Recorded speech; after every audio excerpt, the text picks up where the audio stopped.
Good morning. I'm Scott Redler, Chief Strategic Officer of T3Live.com. And I'm Jill Malandrino with TheStreet, and together we bring you the Morning Call Express. China came in with 7.4% GDP. Europe's trading a bit mixed, and the U.S. markets have had a pretty explosive move over the past 3 days.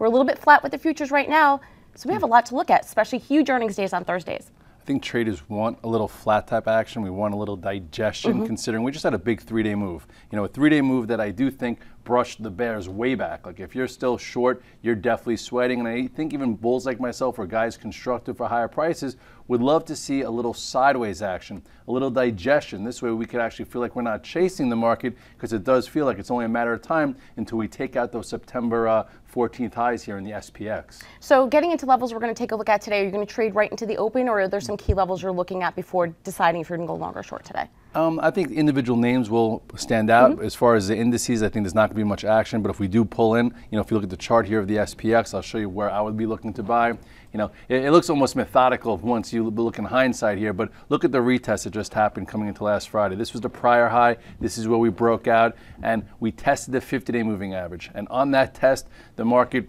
I guess, passed, right? Here you go, Monday, nice big day. Now, after 3 days, it looks like we're right back at the top of this range. So at this point, I would love to see some kind of digestion right here. I'd like to see perhaps pulling into 1553, maybe even 1453, maybe even to these moving averages right here around 1448. And if we get that, I think traders will be buying for what could be a big position right through these highs, right through this downtrend, 4 new highs in the year. But we hate when it goes in a straight line when there's no rest, because it feels like you're just chasing price.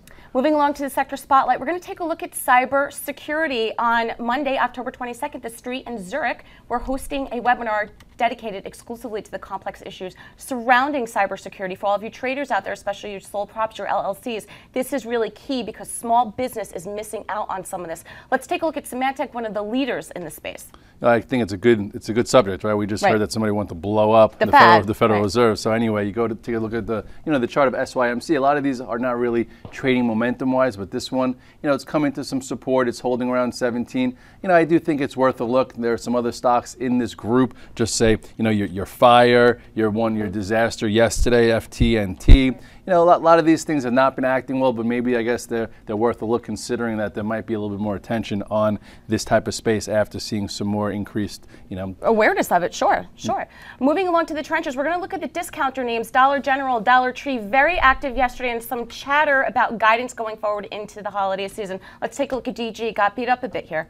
Yeah, it just shows you that sometimes they're looking good, sometimes they're looking bad. I think at this point, the two-way action we've seen in all the sectors has been there, and with retail, it's been choppy. And lately, a stock like this has been more of a short than a long. So if you do take a look here, you will see that yesterday tried to break below, big support. So it is showing you some signs of weakness. But after coming in from just say, 53 down to the 200-day, it's worth a look. But to me, some of these are starting to show some relative weakness. So I think we're going to avoid them for a little bit. And quickly, before we wrap up the Morning Call Express, let's give everyone a quick look at Apple, our favorite name to trade. Well, Apple helped give the technology a little juice, considering that technology has been lagging. The stock held the 100-day. We talked about the importance of that double bottom.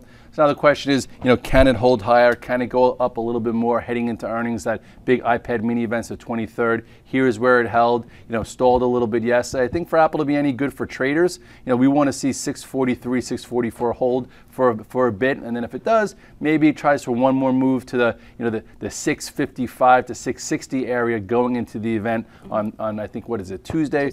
And then earnings obviously going to be really important. I think BMO took down their numbers again, but I think a lot of people think the third quarter is just not going to be great. It all depends on what they're going to do for the fourth. Right, we'll have to definitely take a look at that one next Thursday when I'm back with you to see how it played out following the event. Don't forget, guys, every day at the end of the day, catch Scott on Options Profits, Real Money Pro, and T3Live.com as he wraps up the charts for us. Hi, I'm Sean Hendelman of T3 Live, where we train, coach, and mentor traders in order to help you put your money to work with confidence. The T3 Live approach is a blueprint for you to recognize, adapt, and ultimately take advantage of different market conditions. To begin your training with T3 Live, we would like to offer you the opportunity to enroll in our free 30-day online home study course. Fill in your name and email address, and I'll see you on the other side.